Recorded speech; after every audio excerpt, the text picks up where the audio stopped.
for today's vlog ay magluluto tayo ng isa sa favorite ko na merienda. So, today is weekend, it's Saturday, and we are going to have a jury conference this evening. So, naisip ko na lutuin ang kinikrave ko na pagkain o merienda. So, ito yun guys. Ang bilo-bilo or minatamisan sa Tagalog. So, hali kayo, magluto tayo at magmerienda later on.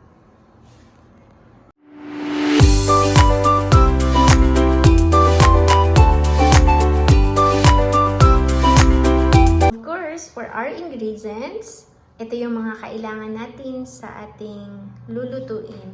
So, meron tayong sago, meron tayong obe, meron tayong gabi, and this one is kamuting kahoy or cassava, corn, saba, saging, and meron tayong langka, yung hinog, and ito naman yung kamote. And of course, yung glutinous flour na binilog-bilog. And then, gagamit din tayo ng 3 cans of coconut milk, and then half kilo of brown sugar. So, tara guys, luto na tayo. And later on ay magmerienda.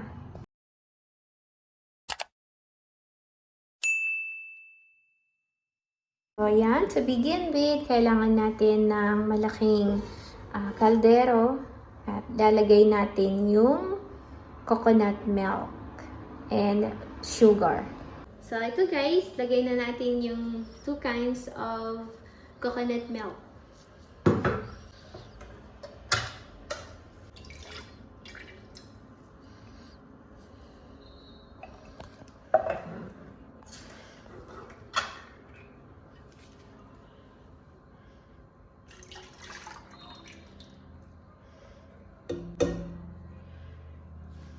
With coconut milk. So, mga 2 cups. Oh no! 2 cups. Hahaluin natin. Mix. Talagay guys ay yung kamuting kahoy or yung cassava.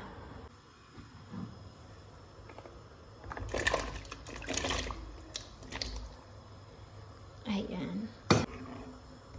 Yan. Guys, nagbo-boil na siya.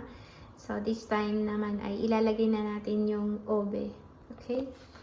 So, yan na natin yung obe. Dahan-dahan. Okay. And then, i-mix na natin siya.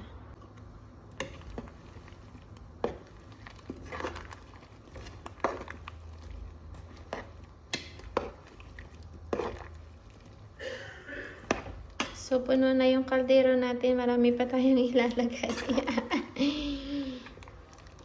Okay.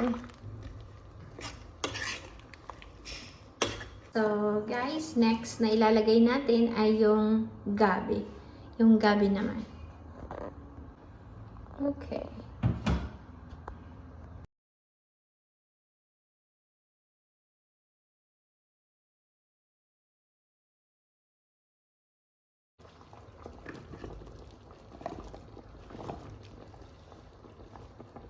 Guys, lagay naman natin yung banana, yung saba.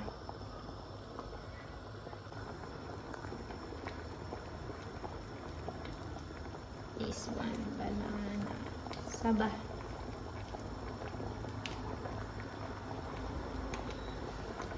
This time, lagay na natin yung glutinous flour na binilog-bilog. Yung green, yan yung pandan. Yung white, yung plain. So, yan. Meron ng green.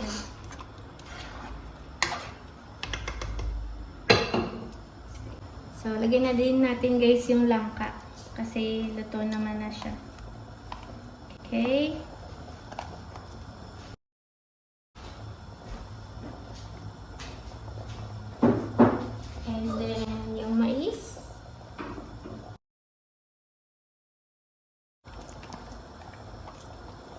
Okay. And yung last natin ay yung sago.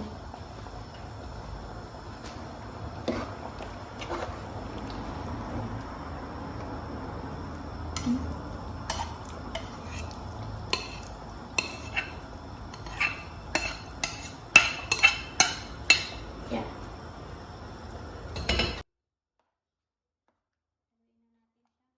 Ayan guys, so almost cook na yung ating merienda. So, wow, sarap. Ginataang halo-halo. Ito na guys, yung ating ginataang halo-halo. Wow, sarap. Let's eat.